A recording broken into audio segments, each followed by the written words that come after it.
Hi, I'm Adam Asness from Lingoport, and I'm going to give a quick whiteboard talk about the issues around supporting internationalization and localization when you're in an agile environment in particular. Now, many of these things I'm going to talk about also apply if, let's say, you're still using waterfall, or a lot of companies are using a combination of the two.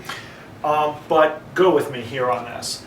Now, internationalization, just very briefly, when I talk about internationalization, that's different than localization in that, to summarize, when we talk about internationalization, we're talking about adapting software, the source code, so it's capable of supporting locale requirements. So that means a different UI in terms of language. It may mean other preferences in workflow. It may mean things like supporting different date-time formattings, numerical formattings, different series of character sets and the like. So there's a long list of things involved with building an internationalized application right at the source code development point. And this is a big pain point because there's no really good way to measure that up until now while you were developing. And yet, globally, international business is a very, very important part of companies' user bases as people are finding that they're getting international customers, whether they're mean to or not these days. So this is a very critical requirement going forward for software development. Now, localization is changing the UI language. So this is more focused on the words for the most part. There may be some layout issues and the like, but this focuses on words. And the issue is if you're in an agile sprint and you changed one aspect of your UI and you have, let's say, 10 words that have changed, but the localization department doesn't find out about that till later, that's an issue because it's hard to keep up with it. And it's a lot of overhead for, say, 10 words or 100 words. You get the idea. It's not the full product. So there are some very natural challenges. I seem to have misplaced my eraser, and we're going fast. I want to make a little bit more room. So around internationalization and localization, there are some natural challenges. Now remember, when you're building an agile application, there are certain benefits around that. And if I could draw a quick graph, I'm going to put dollars, cost, and time. I'm kind of equating them on one axis, and this I'm going to put the activities. So here you have design. If you, sorry about my handwriting. If you're dealing with internationalization and localization flow during design, that's a really good thing, but in a perfect world, everybody would understand what that requirement meant and add that into the application. But also in a perfect world, there would be no bugs. So that doesn't really work. But the cost at design is very low to include those requirements. When you're writing software, so the coding perspective, the developer, if they are including internationalization and localization in terms of their mindset going forward, also the cost is very low. And let's say you have a tester coordinated with that team. They're doing, the coder's doing unit test, and then the tester is kind of embedded in that team. Costs get a little higher there, and a little higher yet with the tester. And the reason why the cost is a little higher is that they find something that they got to go back and fix stuff. Now it's fairly immediate. But the issue here is, how do you test for internationalization and localization when you're early in the process? Well, to date, what people have been doing is a process called pseudo-localization, and pseudo-localization is great, don't get me wrong.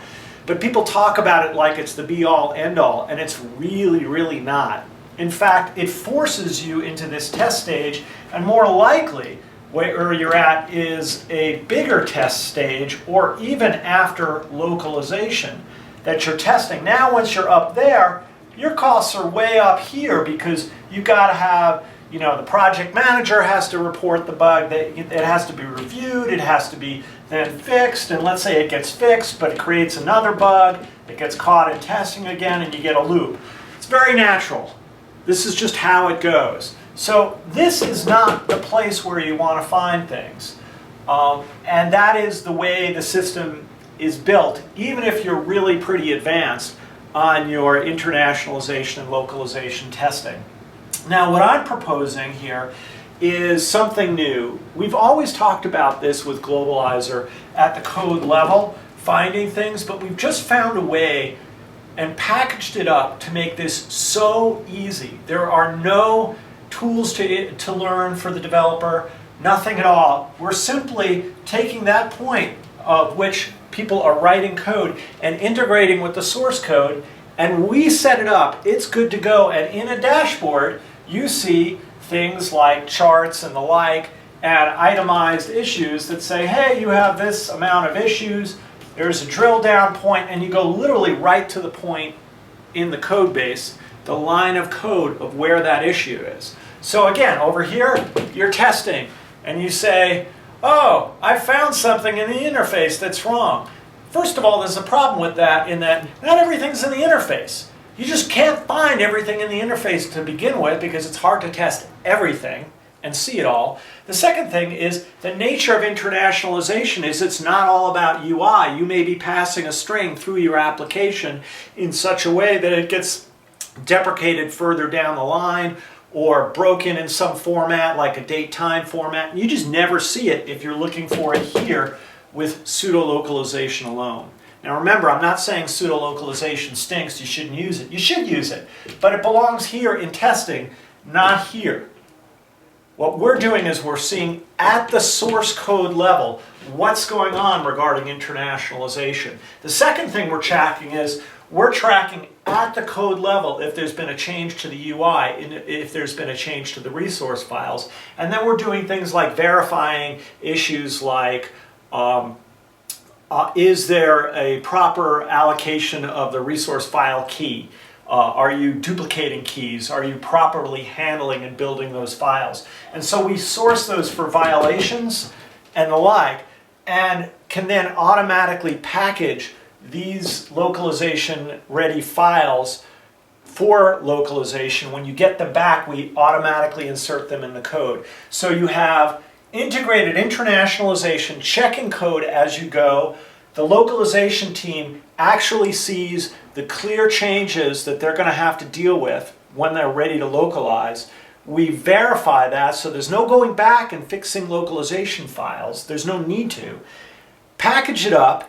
When the localization is ready, we reinsert that in the code automatically. We've now just allowed you not to have this big backlog after release, and it's all automated. By the way, also built to be very affordable. It's a SaaS-oriented solution that you can pay for monthly, quarterly, or annually, and it's very, very reasonable. No tools to learn. We're going to be talking about this in detail on July 31st. There's a webinar, Continuous i18n and L10n in every sprint. We probably spelled it fully out on the website.